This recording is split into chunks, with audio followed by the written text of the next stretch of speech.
Hello friends, ఎలా ఉన్నారు? అంత బాగున్నారు కదా? ఈరోజు కూడా మీ వెరైటీ కిట్టు ఒక వెరైటీ అయిన రెసిపీతో వచ్చేసింది.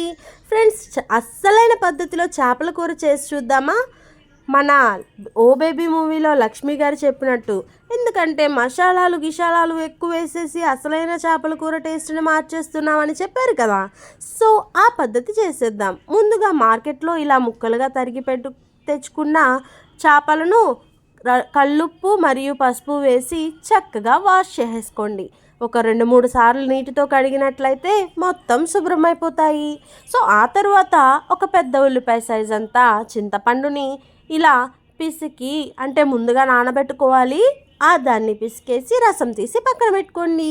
ఆ తర్వాత ఒక దాకలో 2 ఉల్లిపాయలను సన్నగా తరిగేసి మీకు ఎంత గ్రేవీ కావాలి అనేది చూసుకొని పెంచుకోండి. అలాగే చిన్నగా తరిగి పెట్టుకున్న 4-5 పచ్చిమిర్చి, ఒక గుప్పెడు రాతి ఉప్పు అయితేనే బాగుంటుందండి. తరువాత ఒక చెంచా లేదా 2 చెంచాల కారం, మీ కారాన్ని బట్టి వేయండి. నేను చెప్పిన కారణం అయితే హాఫ్ చెంచాతో సరిపోతుంది. ఆ తర్వాత పసుపు, అలాగే కడిగి పెట్టుకున్న చేపల ముక్కలను అదే దాకలో వేసేయండి.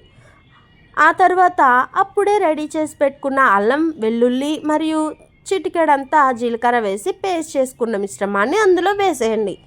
అలాగే 2-3 స్పూన్ల నూనె వేయండి. బాగా తిరగమరగా కలుపుకోవాలి. పైనుంచి కిందకి, కింద నుంచి పైకి ముక్కలంతటికీ కూడా పట్టేలాగా తిప్పేసి మనం రెడీ చేసి పెట్టుకున్న చింతపండు పులుసుని దానిలో వేసేయండి.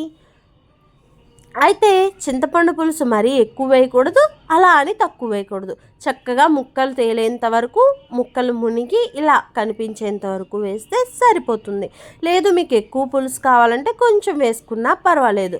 ఇలా తెరులుతూ ఉంటే పొయ్యి మీద ఆ రుచే వేరండి. అస్సలైన వాసన వస్తుంది, చూసారా?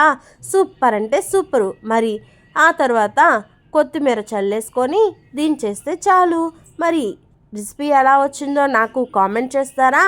అలాగే ఫస్ట్ టైం నా ఛానల్ని చూస్తే కనుక సబ్స్క్రైబ్ చేయండి ఫ్రెండ్స్. చూడండి గ్రేవీ ఎంత పర్ఫెక్ట్గా ఉందో. సో అటు పులుసు కాదు, అలా అని మరీ దగ్గరగానూ వచ్చేయదు. సో ఈ టైప్లో చేసి పెట్టారంటే మీకు కాంప్లిమెంట్స్. Thank you.